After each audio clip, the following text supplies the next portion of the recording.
Hi മക്കളെ, welcome back to Aegon learning. മക്കളെ, solutions എന്ന് പറയുന്ന ചാപ്റ്ററിലെ വളരെ പ്രധാനപ്പെട്ട ചില ചോദ്യങ്ങളുമായിട്ടാണ് സാർ ഈ ഒരു വീഡിയോയിലൂടെ നിങ്ങളിലേക്ക് വന്നിട്ടുള്ളത്. മക്കളെ, ഈ ഒരു ക്വസ്റ്റ്യൻ വായിച്ചു നോക്കിയാടാ.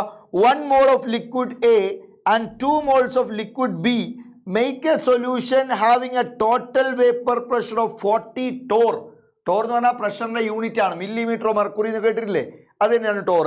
So 1 mole of liquid A and 2 moles of liquid B make a solution having a total vapor pressure of 40 torr. The vapor pressure of pure A and pure B are 45 torr and 30 torr respectively.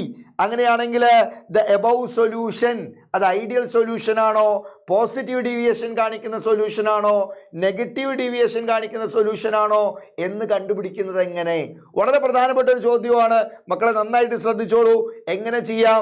നിങ്ങൾ പഠിച്ച Raoult's law നിങ്ങൾക്ക് clear ആയിട്ട് apply ചെയ്യാൻ പറ്റുന്ന ഒരു സാഹചര്യമാണ് ഈ ചോദ്യം നിങ്ങളുടെ മുമ്പിലേക്ക് വെക്കുന്നത്. നമ്മൾ പഠിച്ച കാര്യം ഉപയോഗിക്കേണ്ടടാ, ഉപയോഗിക്കാൻ പോവാ നമ്മൾ. നന്നായിട്ട് ശ്രദ്ധിച്ചേ. അപ്പം എൻ്റെ കയ്യിൽ എന്തൊക്കെയുള്ളത്? നമ്മുടെ കയ്യിൽ 1 mole ലിക്വിഡ് എയും 2 mole ലിക്വിഡ് ബിയും നമ്മൾ മിക്സ് ചെയ്തു. ശരിയാണ്. ആരൊക്കെ മിക്സ് ചെയ്ത മക്കളൊന്ന് പറ. 1 mole ലിക്വിഡ് എയും 2 mole ലിക്വിഡ് ബിയും നമ്മൾ മിക്സ് ചെയ്തു. ശരിയാ? അങ്ങനെ മിക്സ് ചെയ്തു. 2 ലിക്വിഡുകളാണ്, എയും ബിയും ആണ് മിക്സ് ചെയ്തിട്ടുള്ളത്. അങ്ങനെ മിക്സ് ചെയ്ത ആ മിക്സ്ചറിൻ്റെ മുകളിൽ സ്വാഭാവികമായിട്ട് എയുടെയും ബിയുടെയും വേപ്പേഴ്സ് ഫോം ചെയ്യും. ഈ വേപ്പേഴ്സ് എക്സേർട്ട് ചെയ്യുന്ന ടോട്ടൽ വേപ്പർ പ്രഷർ നമുക്ക് തന്നിട്ടുണ്ട്. എത്ര? Total vapour pressure of the solution is given as 40 torr. എത്രയാണ്?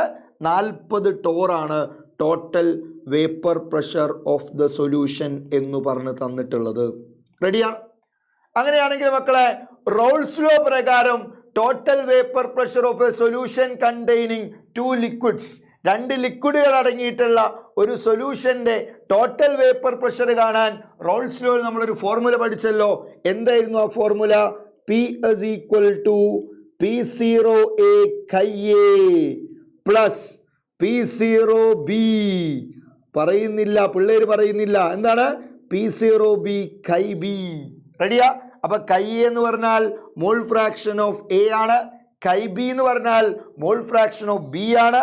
P0A എന്ന് പറഞ്ഞാൽ vapour pressure of pure A, pure സ്റ്റേറ്റിൽ എയുടെ വേപ്പർ പ്രഷറാണ് P0A, പ്യുവർ ബിയുടെ വേപ്പർ പ്രഷറാണ് P0B.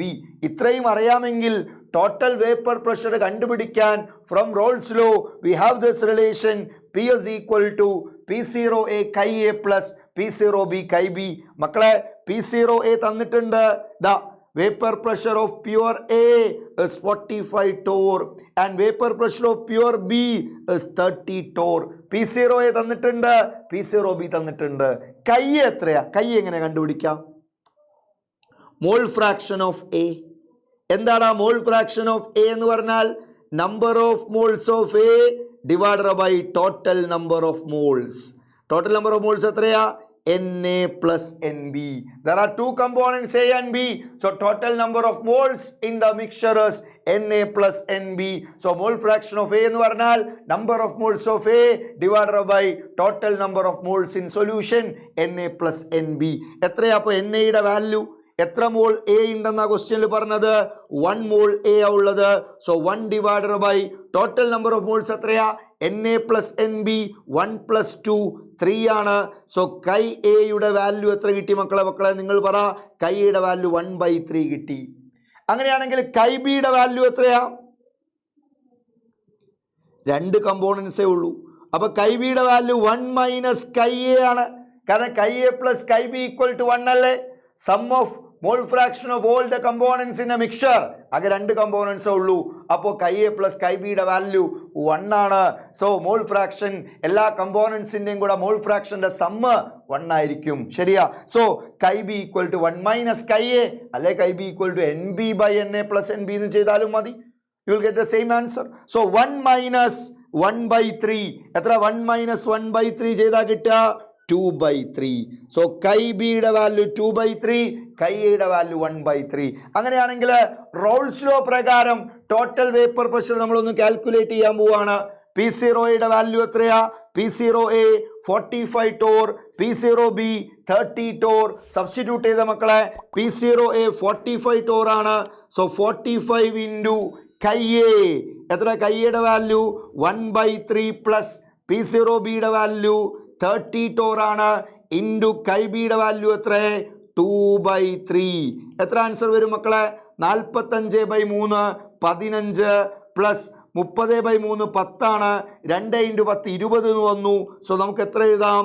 15 + 20. എത്ര? 15 + 20 എന്ന് പറഞ്ഞാൽ 30. മനസ്സിലായില്ലേ? 30/3 10, 10 × 2 20, 45/3 15. ക്ലിയറാ? യെസ്. അപ്പോൾ 15ഉം 20 കൂടെ കൂട്ടിയാൽ എത്രയാ? 15ഉം 20 കൂടെ കൂട്ടിയാൽ 35, 35 ടോർ. അപ്പോൾ നിങ്ങൾ ചോദിക്കും, നീ അല്ലടാ നേരത്തെ പറഞ്ഞ 40 ടോറാണ്. ശരിയാ, സൊല്യൂഷൻ കാണിക്കുന്ന ആക്ച്വൽ വേപ്പർ പ്രഷർ 40 ടോർ ആണ്. ബട്ട് ഫ്രം റോൾസ് ലോ നമ്മൾ കാൽക്കുലേറ്റ് ചെയ്ത total vapour pressure 35 Tor, which means the actual vapour pressure of the solution which is given as 40 Tor, that is greater than that expected on the basis of Rolle's law, which means you can say that your solution shows positive deviation from Rolle's law. എപ്പോഴാ മക്കളെ ഒരു solution positive deviation കാണിക്കുന്നുണ്ടെന്ന് പറയാ?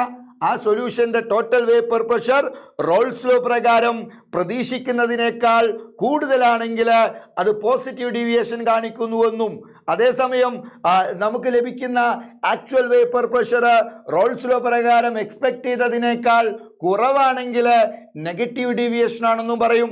രണ്ടും equal ആയിട്ട് കിട്ടിയാൽ നമ്മൾ പറയും സൊല്യൂഷൻ ഐഡിയൽ സൊല്യൂഷൻ ആണെന്ന്. ക്ലിയർ അല്ലേ? അപ്പൊ മക്കളെ എന്താ പറഞ്ഞത്? നമ്മുടെ സൊല്യൂഷന്റെ വേപ്പർ പ്രഷർ 40 ടോർ എന്നാണ് യഥാർത്ഥ വാല്യൂ അവർ തന്നത്. റോൾസ് ലോ പ്രകാരം കാൽക്കുലേറ്റ് ചെയ്തപ്പം we got 35 Tor, which means the actual vapor pressure is more than that expected on the basis of Rolle's law, which means the solution shows what? Positive deviation from Raoult's law. അപ്പോൾ എന്താ ഇതിൻ്റെ answer ആയിട്ട് കൊടുക്കേണ്ടത്? ഈ solution എന്ത് കാണിക്കുന്നു? Positive deviation കാണിക്കുന്നു എന്നുള്ളതാണ് ഈ ക്വസ്റ്റ്യൻ്റെ ആൻസറായിട്ട് നൽകേണ്ടത്. ഈ ഒരു കോൺസെപ്റ്റ് നിങ്ങൾക്ക് ക്ലിയർ ആയിട്ടുണ്ടാകും എന്ന് ഞാൻ മനസ്സിലാക്കുകയാണ് മക്കളെ. ഒരു ചോദ്യം കൂടെ മക്കളെ നിങ്ങൾ നോക്കൂ. Which one of the following, which one will show largest freezing point depression? Largest freezing point എന്നല്ല ചോദ്യം, largest freezing point depression which is A colligative property. അല്ലെ, ഡെൽറ്റ ടി എഫ് ആർക്കാണ് കൂടുതൽ? ഡെൽറ്റ ടി എഫ് ആർക്കാണ് കൂടുതൽ എന്നാ ചോദിച്ചിട്ടുള്ളത്? അതൊരു കോളിഗേറ്റീവ് പ്രോപ്പർട്ടിയാണ്. ലാർജസ്റ്റ് ഫ്രീസിംഗ് പോയിന്റ് ഡിപ്രഷൻ ആർക്കാണ്? കോളിഗേറ്റീവ് പ്രോപ്പർട്ടി എന്ന് പറഞ്ഞാൽ those property which depend on what? Number of particles of solute and not on the nature of particles.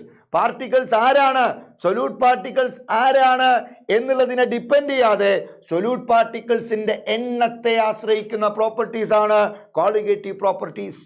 അപ്പൊ എവിടെയാണോ കൂടുതൽ നമ്പർ ഓഫ് പാർട്ടിക്കിൾസ് ഉള്ളത് അവിടെയാണ് കൂടുതൽ വാല്യൂ ഓഫ് കോളിഗേറ്റീവ് പ്രോപ്പർട്ടി ഉണ്ടാവുക. ലാർജസ്റ്റ് ഫ്രീസിംഗ് പോയിന്റ് ഡിപ്രഷൻ എന്നാണ് ചോദ്യം. ലാർജസ്റ്റ് ഫ്രീസിംഗ് പോയിന്റ് ഡിപ്രഷൻ ആര് കാണിക്കുന്നു എന്ന ചോദ്യം. മക്കൾ മനസ്സിലാക്കുക, largest freezing point depression. Freezing point depression എന്ന് പറയുന്നത് ഒരു കോളിഗേറ്റീവ് പ്രോപ്പർട്ടിയാ which depends on number of particles. എല്ലാ ഓപ്ഷനുകളുടെയും കോൺസെൻട്രേഷൻ സെയിമാ, എല്ലാം 1 മോളാർ വീതമുള്ള സൊല്യൂഷൻസ് ആണ്. ഇനി മക്കളെ NaClന്റെ പ്രത്യേകത എന്താ? ഓരോ NaClഉം സൊല്യൂഷൻ സ്റ്റേറ്റിൽ വരുമ്പോൾ Na+ഉം Cl- ഡിസോസിയേറ്റ് ചെയ്യും. 100% അയനൈസ് എന്നുള്ള അസംഷനിൽ തന്നെ പറഞ്ഞോളൂ. അപ്പോൾ NaCl സൊല്യൂഷൻ സ്റ്റേറ്റിലെത്തിയാൽ ഓരോ പാർട്ടിക്കിളും 2 പാർട്ടിക്കിളായിട്ട് മുറിഞ്ഞു പോവും, അയനൈസ് ചെയ്തു പോവും, ഡിസോസിയേറ്റ് ചെയ്തു പോവും. അപ്പോൾ ഓരോ NaClഉം 2ആയിട്ട് മുറിയുന്നു എന്ന് നമുക്ക് പറയാം. എന്നാൽ സോഡിയം സൾഫേറ്റിന്റെ പ്രത്യേകത എന്താ? ഓരോ സോഡിയം സൾഫേറ്റും സൊല്യൂഷൻ സ്റ്റേറ്റിൽ റീച്ച് ചെയ്യുമ്പോൾ 2 സോഡിയം അയോണും 1 സൾഫേറ്റ് അയോണുമായിട്ട് സ്പ്ലിറ്റ് ചെയ്യപ്പെടും. അപ്പോൾ എത്ര പാർട്ടിക്കിൾസ് ഉണ്ടായി? ഇവിടെ സോഡിയം ക്ലോറൈഡ് 2 പാർട്ടിക്കിളായിട്ട് മുറിഞ്ഞു, സോഡിയം സൾഫേറ്റ് 3 പാർട്ടിക്കിൾസ് ആയിട്ട് ഡിസോസിയേറ്റ് ചെയ്തു. 2 സോഡിയം അയോണും 1 സൾഫേറ്റ് അയോണും ടോട്ടൽ 3 പാർട്ടിക്കിളായിട്ട് ഡിസോസിയേറ്റ് ചെയ്തു. എന്നാൽ ഗ്ലൂക്കോസ് അൺഡിസോസിയേറ്റഡ് ആയിട്ട് നിലനിൽക്കും, ഡിസോസിയേറ്റ് ചെയ്യില്ല. That is a non electrolyte. ഗ്ലൂക്കോസും യൂറിയയും സൂക്രോസും ഒക്കെ നോൺ ഇലക്ട്രോലൈറ്റുകളാണ്. എത്ര പാർട്ടിക്കിൾസ് ആണോ സൊല്യൂഷനിൽ വരുന്നത് അവരത്രയും അതുപോലെ നിലനിൽക്കും. അപ്പോൾ ഓരോ പാർട്ടിക്കിളും ഓരോന്നായിട്ട് തന്നെ നിൽക്കും. എന്നാൽ ഇവിടെ ഓരോ പാർട്ടിക്കിളും 2ആയി മുറിയും, ഇവിടെ ഓരോ പാർട്ടിക്കിളും 3ആയി മുറിയും. അങ്ങനെയാണെങ്കിൽ അലൂമിനിയം സൾഫേറ്റ് വാട്ടറിലേക്ക് വന്നാലോ, ഓരോ അലൂമിനിയം സൾഫേറ്റും 2 അലൂമിനിയം അയോണും 3 സൾഫേറ്റ് അയോണുമായിട്ട് ഡിസോസിയേറ്റ് ചെയ്യപ്പെടും. എന്ന് പറഞ്ഞാൽ 2 3 5. സോ ഓരോ അലൂമിനിയം സൾഫേറ്റും 5 പാർട്ടിക്കിളുകളായിട്ട് ഡിസോസിയേറ്റ് ചെയ്യപ്പെടുന്നു. അപ്പൊ ചോദ്യം മക്കളെ, ഇതിലേതിലാണ് ഏറ്റവും കൂടുതൽ പാർട്ടിക്കിൾസ് ഉള്ളത്? എല്ലാത്തിൻ്റെയും സ്ട്രെങ്ത് ഈക്വൽ ആയിരുന്നു, പക്ഷേ സൊല്യൂഷനിൽ ഏറ്റവും കൂടുതൽ പാർട്ടിക്കിൾസിനെ ജനറേറ്റ് ചെയ്യുന്നത് 4ാമത്തെ ഓപ്ഷനിലാണ്. അതുകൊണ്ട് അവിടെയാണ് largest freezing point depression. Largest freezing point എന്നല്ല കേട്ടോ, largest freezing point depression. Freezing point ഏറ്റവും കുറഞ്ഞിട്ടുണ്ടാവുക ഫ്രീസിംഗ് പോയിന്റ് ഡിപ്രഷനാണ് കോളിഗേറ്റീവ് പ്രോപ്പർട്ടി. അത് മാക്സിമം ഉള്ളത് ഓപ്ഷൻ ഡിയിലാണ്. That depends on number of particles of solute. Okay ആണോ മക്കളെ? അപ്പോൾ നമ്മൾ ഡിസ്കസ് ചെയ്ത ഈ 2 ചോദ്യങ്ങളും വളരെ ഇമ്പോർട്ടൻ്റ് ആയിട്ടുള്ള, നിങ്ങൾ പഠിച്ച കോളിഗേറ്റീവ് പ്രോപ്പർട്ടിയും ഐഡിയൽ സൊല്യൂഷനൊക്കെ ആയിട്ട് ബന്ധപ്പെട്ട കോൺസെപ്റ്റുകൾ നിങ്ങൾക്ക് ക്ലിയർ ആക്കി തരുന്ന ചോദ്യങ്ങളാണ്.